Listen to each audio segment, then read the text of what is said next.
Dehgam senior citizen councillor સભાસદની ત્રિમાસિક બેઠક યોજાઈ. કાનની સમસ્યા અંગે ડોક્ટરોએ માહિતગાર કર્યા. દહેગામ સિનિયર સિટીઝન કાઉન્સિલર સભાસદોની ત્રિમાસિક જનરલ બેઠક મનુભાઈ પટેલના અધ્યક્ષસ્થાને દહેગામ વેરાઈ માતાના મંદિરના સભાખંડમાં મળી. આ બેઠકમાં સ્વર્ગસ્થ કાઉન્સિલર આત્માના નામે 2 મિનિટ મૌન પાળી સરસ્વતી દેવીના ફોટાને દીપજ્યોત પ્રગટાવી કાર્યક્રમનો શુભારંભ કર્યો હતો.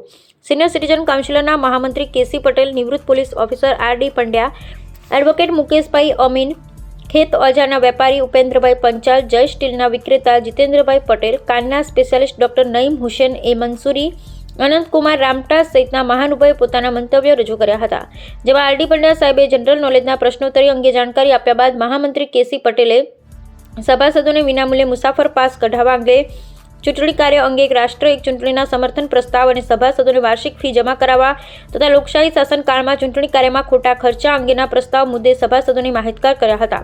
કાનની સમસ્યાના સભાસદોને 50% રાહત અંગે ડોક્ટર નઈમભાઈ મંસૂરીએ જણાવ્યું હતું કે દહેગામ સિનિયર સિટીઝન ત્રિમાસિક બેઠકમાં ઉપસ્થિત રહેલા તમામ સભાસદોને અનંતકુમાર રામટા આભાર માન્યો હતો. જો એક રાષ્ટ્ર એક ચૂંટણી, આપ બધા જાણો છો કે ચૂંટણી પાછળ સરકારે કેટલા બધા ખર્ચા કરે છે.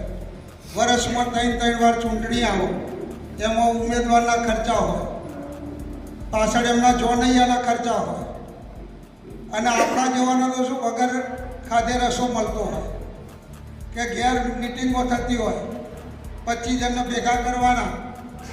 એટલે આદરણીય મોદી સાહેબે ત્યાં આગળ એવું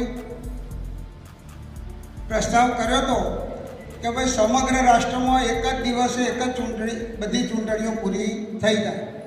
એટલે એના સમર્થમાં એ મામલતદાર સાહેબનું લખાણ જે આવ્યું છે એ અંગે આપણે સંમતિ આપવાની છે. એ લખાણ હું વાંચી લઉં છું, પછી આપણા લેટર પેડ ઉપર આપણે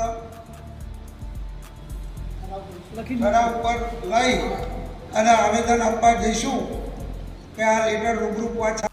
કહેવાય છે કે ઉંમર થાય એટલે ઉંમરના હિસાબે શરીરનો દરેક અવયવ એ નબળો પડે.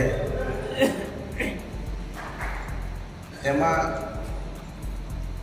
આપણો કાન એ પણ એક મહત્વની ભૂમિકા ભજવતો હોય છે. તમે બધાને ખ્યાલ હશે કે જ્યારે તમે ના સાંભળો, ઓછું સંભળાય એટલે તમે તમારા પરિવારથી દૂર થઈ જાઓ. પરિવારના સભ્યો કોઈ વાતો કરતા હોય, દીકરો વાત કરતો હોય, દીકરાની બહુ વાત કરતી હોય, તમને બહુ ખ્યાલ આવે નહીં. જયદેવભાઈનો ખૂબ ખૂબ આભાર માનું છું, જેના કારણે આપણે બેસી શક્યા છીએ. આપણે મોટામાં મોટી જો તકલીફ હોય તો જગ્યાની, એમનો ખૂબ ખૂબ આભાર માનું છું કે આ જગ્યા આપી કાયમ માટે અમને. જ્યારે તમે એમ કહો રવિવાર નહીં, શનિવાર રાખો, ગુરુવાર રાખો તો રાખીશું, પણ સાહેબ તમે આટલું અમારા માટે સેવા આપજો. બીજું બહુ અગત્યની વાત કે મને એમ લાગે કે આપણને જે ઉંમર થઈ હોય 20 વર્ષ ઓછો લાગે છે.